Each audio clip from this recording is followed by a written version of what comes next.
بسم اللہ الرحمن الرحیم. السلام علیکم. آج مجھے اتنا خوشی محسوس ہو رہا ہے یہاں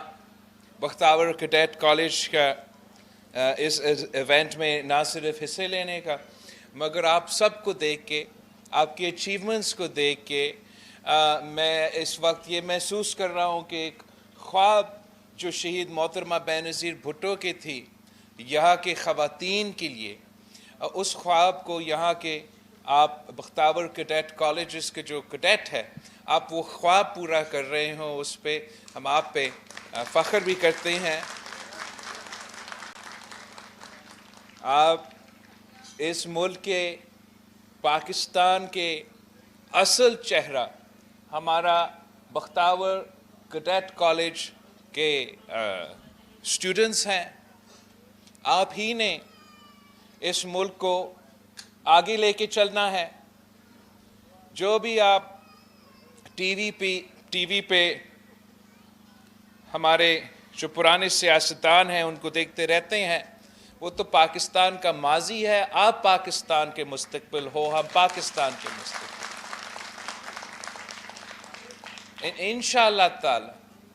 انشاءاللہ تعالی ہم مل کے محنت کریں گے اور اس ملک کا ترقی میں اپنا حصہ ڈالیں گے.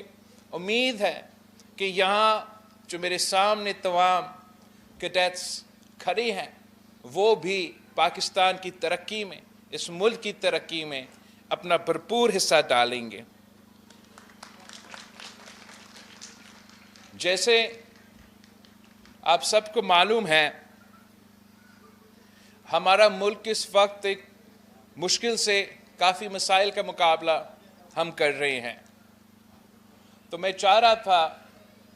کہ ایک دو جو ہمارے سب سے اہم مسائل ہیں ان کے بارے میں آپ سے ذرا بات کروں. اپنا جو ہم سمجھتے ہیں جو 3-4 سب سے بڑے مسائل ہیں ان کے بارے میں نہ صرف آپ سے بات کرنا چاہوں گا مگر آپ کے ساتھ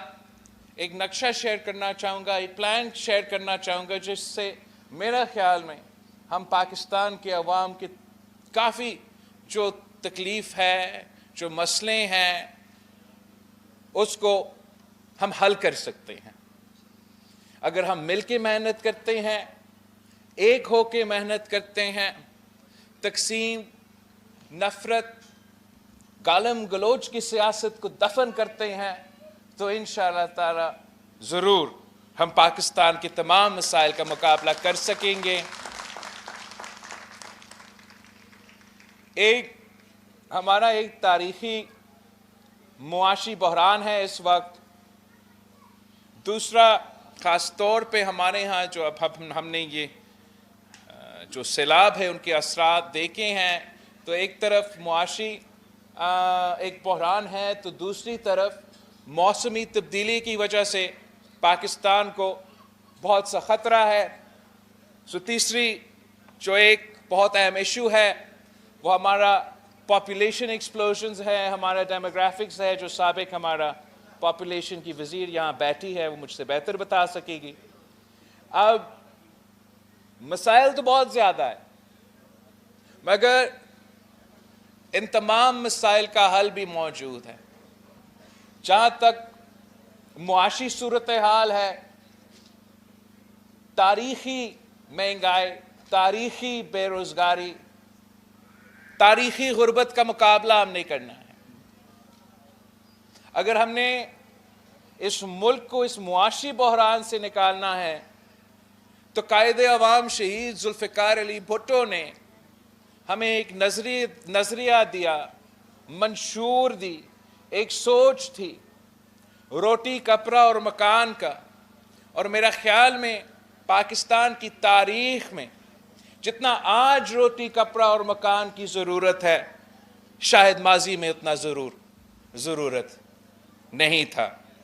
معاشی صورتحال کچھ ایسا ہے کہ اگر آپ 10 سال پہلے کمپیئر کریں تو ایک ایوریج جو خاندان ہے جس کا double to as in dual earnings ہیں، اس خاندان کے 2 فرد روزگار کر رہے ہیں، کما رہے ہیں،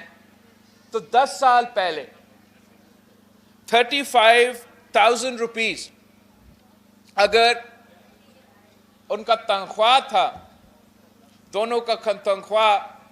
35,000 روپیز تھا، تو اسی تنخواہ میں گزارا ہوتا تھا، بچوں کا تعلیم کا بندوبست کیا جاتا تھا، جو راشن ہے، جو کھانے پینے کا سامان ہے، اچھا کوالٹی کا اسی میں دونوں سیلریز میں لیا جا سکتا تھا، آپ کا بلز بھی پے ہو سکتے تھے، اور کچھ سیونگز رہا کرتے تھے کہ آپ اس سیونگز کو یا ریکریشن کے لیے، یا اگر ہمارے بزرگ بیمار ہو جاتے تھے تو ان کے علاج کے لیے اتنا ہی میں وہ سب پورا ہو جاتا تھا، گزارا ہو جاتا تھا۔ اب آج کے حالات میں، آج کی معاشی صورتحال میں اسی خاندان کو ڈبل ارننگز کرنا پڑتا، مطلب the 2 individuals جن کا روزگار ہے، ان کا انکم اگر 70,000 75,000 پہ پہنچ جاتا تو پھر وہ شاید وہ تمام ضروریات پورا کر سکتے جو ایک زمانے میں 35,000 روپیز کا ڈیول ارننگ سے ہوتا۔ ان حالات میں ہم کیا امید رکھ سکتے ہیں کہ پاکستان کا عام آدمی اپنا بجلی کا بل دے سکے، اپنے بزرگوں کا علاج کا بندوبست کر سکے، اپنے نوجوانوں کا تعلیم کا کیسے بندوبست کیا جائے گا؟ ان حالات میں پاکستان پیپلز پارٹی نے ایک عوام دوست، غریب دوست، کسان دوست، مزدور دوست منشور لے کر آئے ہیں، جس میں ہمارے خیال میں ہم اس معاشی بحران سے بھی ہمارا ملک کو، عوام کو نکال سکتے ہیں۔ اس کے ساتھ ساتھ موسمی تبدیلی کا جب ذکر ہوتا ہے تو پاکستان اس فائٹ میں ہمارا ایک صف اول کا کردار اس لیے ہے کہ ہمارے ہاں ہمالیہ کا ریجن ہے جو اس موسمی تبدیلی کی وجہ سے کافی خطرہ میں ہے، اور کہا جا رہا ہے کہ اگلے چند سالوں میں جیسے اس موسمی تبدیلی میں اضافہ ہوگا، پہلے ہمارا ہمالیہ میں جو برف موجود ہے وہ پگھلے گا، جس کی وجہ سے سیلاب ہوں گے، اس سیلاب میں ہمارے عوام کو نقصان ہوگا، پھر تھوڑی دیر بعد، تھوڑے عرصہ بعد وہ برف ختم ہی ہو جائے گا اور ہمارے عوام پیاس سے پریشان ہوں گے۔ اور اس کے ساتھ ساتھ اس وقت پاکستان دنیا میں with the 5th largest population in the world، ہمارا 70% آبادی نوجوان ہے، اور ہمارا اس پاپولیشن کو ہم نے تعلیم دینا ہے، ہم نے روزگار دینا ہے، ہم نے صحت دینا ہے، ہم نے تمام ضروریات پورا کرنا ہے۔ تو میں آپ سے پوچھتا ہوں کہ ہم کیسے پھر ایک طرف موسمی تبدیلی کا مقابلہ کریں، دوسری طرف تاریخی معاشی بحران کا مقابلہ کریں، تو تیسری طرف اپنا پاپولیشن ایکسپلوژن اور اپنے نوجوانوں کا جو تمام ضروریات ہے ہم ان کو کیسے پورا کر سکتے ہیں؟ میرا خیال میں ہم اپنا ہی وسائل میں سے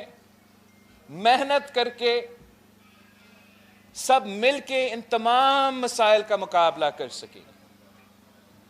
جہاں تک معاشی حالات ہے، سب سے پہلے ہمیں اپنے عوام کو وعدہ کرنا پڑے گا